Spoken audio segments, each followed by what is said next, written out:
Assalamu alaikum students. Today in this class we will discuss hydrocephalus. It's a disorder of central nervous system.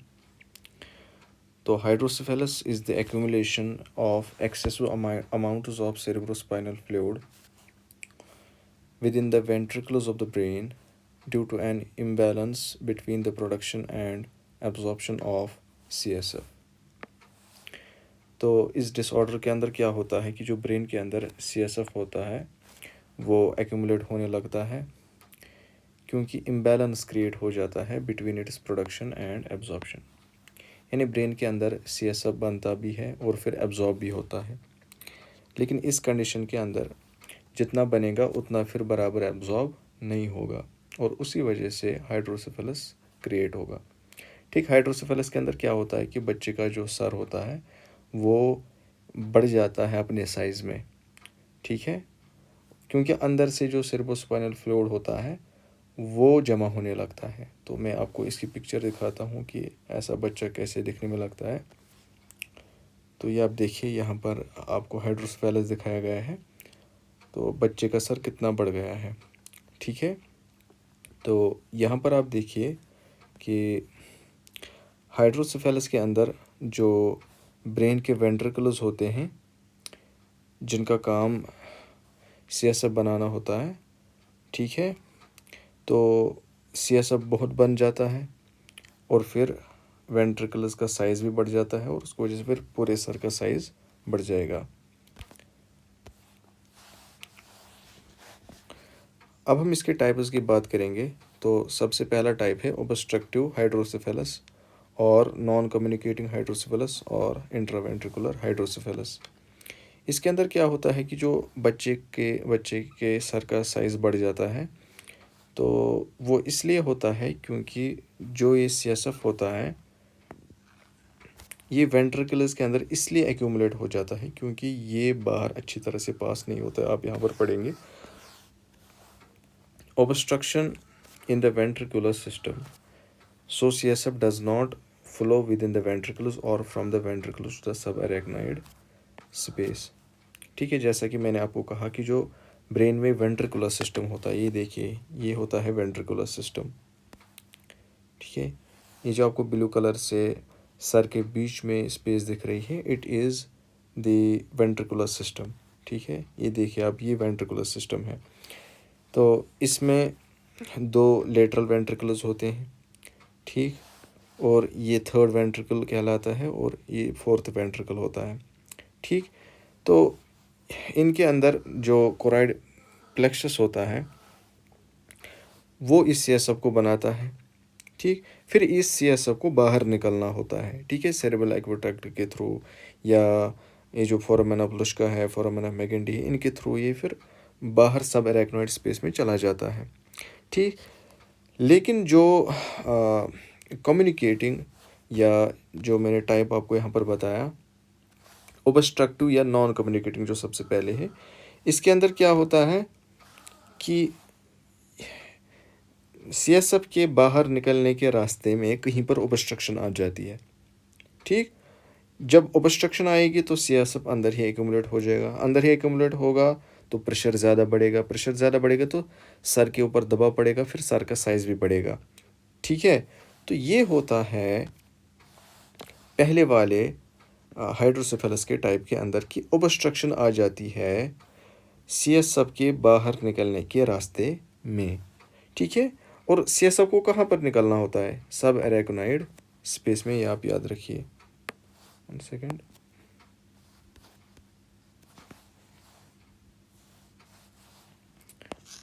सब एराक्नोइड space में। अच्छा, ये वाला जो type होता है हाइड्रोसेफेलस का, ये बहुत ही कॉमन होता है। ठीक, इसके क्या कॉजेज़ होती हैं? इसके मेनली दो कॉजेज़ होते हैं, एक है कंजेनाइटल वाला, एक है एक्वायर्ड वाला। कंजेनाइटल का मतलब है कि बच्चे को बचपन से ही होगा। ठीक है, तो अगर बच्चे को माँ के पेट के अंदर ही रुबेला, साइटोमेगाला वायरस या टोक्सोप्लाज्मोसिस की वजह से इन्फेक्शन हुआ होगा तो उसकी वजह से उसे हाइड्रोसेफेलस हो सकता है, क्योंकि ये वाले माइक्रो ऑर्गेनिजम्स ब्रेन के टिश्यूज़ को डैमेज कर लेते हैं। ठीक है, अच्छा, जो फिर CSF होता है वो अच्छी तरह से एब्जॉर्ब नहीं होता है। ठीक है, दूसरा है इंट्राक्रेनियल ब्लीडिंग। अच्छा, ये जो माइक्रो ऑर्गेनिजम्स हैं ये शायद ब्लॉकेज भी लाते होंगे। तो इंट्राक्रेनियल ब्लीडिंग के अंदर क्या होता है कि सर के अंदर ब्लीडिंग होती है। ठीक, ब्लीडिंग होगी तो ब्लड क्लॉट्स बनेंगे, ब्लड क्लॉट्स बनेंगे तो पैसेजेस भी ब्लॉक हो सकते हैं। ठीक, और ये जो ब्लड होता है ये ब्रेन के टिश्यूज़ को डैमेज कर लेता है। ठीक, ख़ास तौर पर उन टिश्यूज़ को जिनको सीएसएफ एब्जॉर्ब करना होता है वो। तो जब वो डैमेज हो जाएंगे, सीएसएफ को एब्जॉर्ब करने वाला कोई नहीं बचेगा, तो फिर सीएसएफ एब्जॉर्ब नहीं होगा, एक्यूमुलेट ही हो जाएगा और उसकी वजह से प्रेशर बढ़ जाएगा और हाइड्रोसेफेलस हो जाएगा।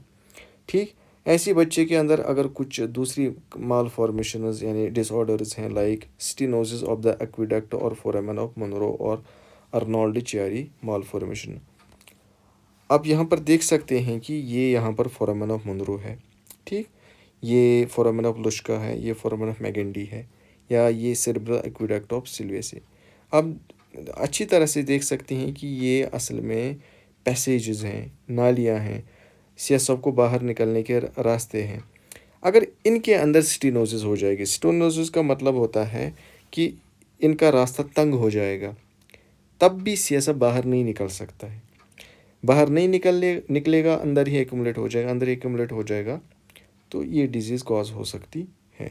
ठीक है, इसके बाद आप देखिए एक्वायर्ड हाइड्रोसेफेलस। ठीक है, चाहिए ये आप देखिए पहले स्टिनोसिस ऑफ द एक्विडक्ट या फोरामेन ऑफ मुरू। इनका अगर स्टिनोसिस का मतलब होता है नैरोइंग। ठीक है, अर्नोल्ड चियारी माल फॉर्मेशन।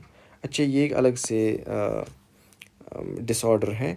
इस डिसऑर्डर के अंदर क्या होता है कि जो ब्रेन होता है उसका एक हिस्सा नीचे आने लगता है, ब्रेन का एक हिस्सा नीचे आने लगता है स्पाइनल कॉर्ड की तरफ।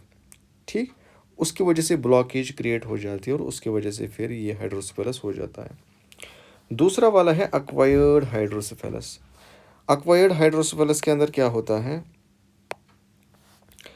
एक्वायर्ड हाइड्रोसेफेलस के अंदर बच्चे को ये बीमारी आगे जाके हासिल हो जाती है, उसको बचपन से नहीं होती है। ठीक है, सबसे पहले स्पॉन्टेनियस इंट्राक्रेनियल हेमरेज, एकदम से हेड के अंदर ब्लीडिंग होने लग गई, ब्लीडिंग हो जाएगी तो ब्लड क्लॉट्स बनेंगे, ब्लड क्लॉट्स बनेंगे तो ब्लॉकेज हो जाएगी।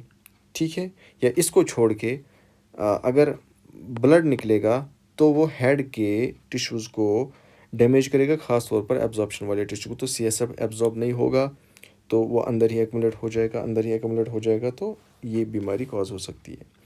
दूसरा है extrauterine infection by rubella cytomegalovirus toxoplasmosis. Rubella cytomegalovirus toxoplasmosis ये डिजीज़ कॉज करेंगे, कैसे, यूट्रस के बाहर। ठीक है, तो ये इन्फ्लेमेशन कराते हैं, टिश्यूज़ को डैमेज कर सकते हैं। Intracranial tumour and head injury, अगर हेड के अंदर ट्यूमर होगा, ठीक है, या हेड इंजरी हो गई, तब भी ये हो सकता है क्योंकि इनकी वजह से ब्लॉकेज क्रिएट हो सकती है। ठीक है, क्रॉनिक पायोजेनिक मेनिंजाइटिस, याद रखना कि ये मेनिंजाइटिस का एक टाइप है, तो इसकी वजह से भी हो सकता है या ट्यूबरकुलोसिस की वजह से भी ये ऑब्स्ट्रक्टिव हाइड्रोसेफेलस हो सकता है। दूसरा है नॉन ऑब्स्ट्रक्टिव हाइड्रोसेफेलस, जिसका दूसरा नाम कम्युनिकेटिंग या एक्स्ट्रा वेंट्रिकुलर हाइड्रोसेफेलस है। इसके अंदर होता क्या है कि जो ब्रेन होता है उसके वेंट्रिकल्स में ब्लॉकेज नहीं आती है, ब्लॉकेज के अलावा कुछ हो जाता है जिसकी वजह से सीएसएफ का अमाउंट बढ़ जाता है। ठीक, और उसकी वजह से प्रेशर बढ़ जाता है और उसकी वजह से बच्चे का हेड बढ़ जाता है और ये डिजीज़ कॉज होती है। ठीक, इम्पेयर्ड एब्जॉर्प्शन यहाँ पर मेन चीज़ होती है। मैंने पहले भी आपको कहा कि जो सीएसएफ होता है ये बनने के बाद एब्जॉर्ब भी होता है, लेकिन यहाँ पर अगर एब्जॉर्ब भी नहीं होगा तो ये एक्यूमुलेट ही होता रहेगा, एक्यूमुलेट होता रहेगा, तो हाइड्रोसेफेलस हो जाएगा। अच्छा, सीएसएफ को कहाँ पर एब्जॉर्ब होना होता है, सब एरेक्नोइड स्पेस में। ठीक, कौन इसको खास तौर पर एब्जॉर्ब करता है, सब एरेक्नोइड विलय। आप जानते हैं कि ड्यूरामेटर होता है, पायामेटर होता है, सब एरेक्नोइड स्पेस होती है। ठीक है, तो सब एरेक्नोइड स्पेस जो होती है वहाँ पर सब एरेक्नोइड विलय होते हैं, तो उनका काम होता है सीएसएफ को एब्जॉर्ब करना, वो नहीं करेंगे तो एक्यूमुलेट हो जाएगा। ऐसी है सब एरेक्नोइड हेमरेज या मेनिंजाइटिस, इनकी वजह से भी ये डिसऑर्डर क्रिएट हो सकता है। अब हम बात करते हैं साइन एंड सिम्टम्स के बारे में, ठीक है। तो अगर इन्फेंट होगा, 1 साल का बच्चा होगा, ठीक, anterior fontanelle becomes tense, bulging and non-pulsating. This is the first sign of disorder. 1 साल तक जो बच्चा होगा उसका आगे का fontanelle फर्म हो जाएगा, हार्ड हो जाएगा, ठीक, विच वी कॉल टेंस, और वो बढ़ने लगेगा, बाहर निकल आएगा। आप यहाँ पर देख सकते हैं कि जो देखिए ये है ड्यूरामेटर, अरेक्नॉइड मैटर, सब अरेक्नॉइड स्पेस, और ये है पायामेटर। अब सब अरेक्नॉइड स्पेस को देख सकते हैं, तो इसी के अंदर से यह सब आखिरकार आ जाता है, फिर यहीं पर ये एब्जॉर्ब भी होता है, लेकिन हाइड्रोसेफेलस के अंदर नहीं होगा। अब ये देखिए बच्चे का पोस्टीरियर फॉन्टेनल और एंटीरियर फॉन्टेनल, मैंने आपको इससे पहले भी कह के रखा है कि बच्चे के सर में 2 सुराखें होती हैं जिनको हम फॉन्टेनल्स कहते हैं। आगे का फॉन्टेनल ज़्यादा बड़ा होता है, ये बड़े होके फिर बंद हो जाते हैं, ठीक। यहाँ से हम बच्चे का ब्लड भी कभी कभार ले सकते हैं, पल्स भी चेक कर सकते हैं, और बच्चे की डिहाइड्रेशन भी चेक कर सकते हैं। अगर फॉन्टेनल संकन होगा, डूबा हुआ होगा, नीचे होगा, तो उसका मतलब कि बच्चे की बॉडी में कम पानी है, ये बाहर निकलने लगेगा, विच वी कॉल बल्जिंग। तो वो हिंट है इस बात का कि बच्चे के सर में ज़्यादा प्रेशर है या पानी की ज़्यादती हो गई है। तो वही वही यहाँ पर ही कह रहा है कि बच्चे के हेड में फॉन्टेनल बल्जिंग है, ठीक है, वहाँ पर पल्स भी फील नहीं हो रहा, और ये हमारा फर्स्ट साइन है, ठीक। ऐसे बच्चे के हेड का सरकमफ्रेंस यानी साइज़ बढ़ने लगेगा, फ्रंटल बॉसिंग हो जाएगी, बच्चे का जो सर होगा उसके आगे का हिस्सा ज़्यादा बड़ा हुआ ज़ाहिर होगा, ठीक है, ज़्यादा बाहर निकलने लगेगा। ये इस बच्चे के अंदर होगा। अभी जिस बच्चे की आपने पिक्चर देखी तो उसमें आपको पता चला कि इस हाइड्रोसेफेलस के अंदर क्या होता है। अब हमें एक साइन पढ़ना है which is the much important sign which we call Macewen's sign, ठीक है। A sign used to diagnose hydrocephalus and brain abscesses, tapping percussion the skull near the junction of the frontal, temporal and parietal bones produce a cracked pod sound, ठीक है। अब यहाँ पर फिर से आइए, देखिए ये है टेम्पोरल बोन, ये है पैराइटल बोन, ये है फ्रंटल बोन, ये तीनों जिस एरिया पे मिल रहे हैं, यहाँ पर आप बच्चे के सर पे ऐसे टैप करेंगे और देखेंगे आवाज़ कैसी आ रही है। अगर आवाज़ क्रैक्ड पॉट वाली आ गई तो समझ लो कि ये पॉजिटिव मैसिवेनस साइन है। ये हमें डायग्नोज करने में मदद करता है अगर बच्चे को हाइड्रोसेफेलस होगा या ब्रेन एब्सेस होगा, ब्रेन के अंदर पस कलेक्शन होगी, ठीक है, एब्सेस उसी को कहते हैं। ऐसी है सन सेटिंग साइन, ठीक है। बच्चे की जो आँखें होंगी ऐसा लगता हो कि जैसे सूरज डूब रहा है, ठीक। आइरिस नीचे की ओर डायरेक्टेड होंगी, ऐसा लग रहा होगा सन एट द हॉरिजन बिलो जा रहा है, ठीक है।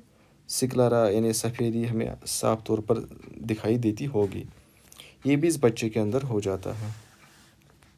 देयर में भी फिजिकल मेंटल डेवलपमेंटल रिटार्डेशन, ऐसे ही इस बच्चे के अंदर फिजिकल प्रॉब्लम भी हो सकती है, मेंटल प्रॉब्लम भी हो सकती है, ठीक। बच्चे के सर के जो वेन्स होंगे, ठीक, वो डायलेटेड होंगे क्योंकि अंदर से सर का प्रेशर बढ़ा हुआ है, तो वेन्स भी डायलेट हो जाएंगे।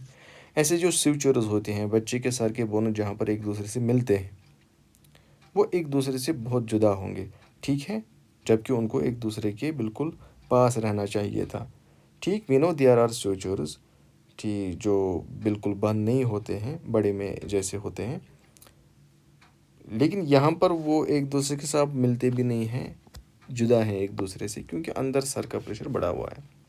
अब ऐसे आप बच्चे को देखें, ठीक है, बच्चे में बिहेवियरल चेंजेस आएंगी। इससे पहले हम इन्फेंट की बात कर रहे थे कि 1 साल तक का जो बच्चा है उसके अंदर कौन कौन से सिम्टम्स आएंगे, ठीक।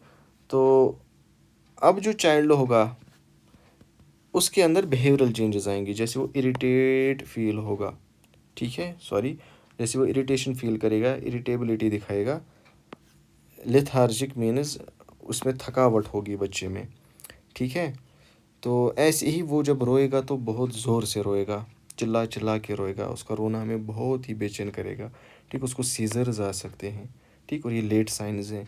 उसको सर दर्द होगा क्योंकि सर बड़ा हुआ है, ठीक।